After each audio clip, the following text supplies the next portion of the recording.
பணக்காரனா பாப்பா கையில 10 இருக்குதான்னு கேப்பா உன் ஏடிஎம் கார்டை கொஞ்சம் கேப்பா கரைச்சிடுவா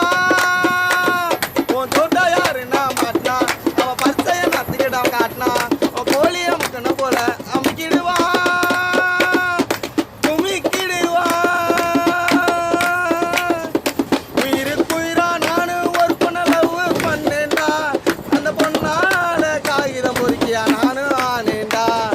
அழகுல அம்சா மாறி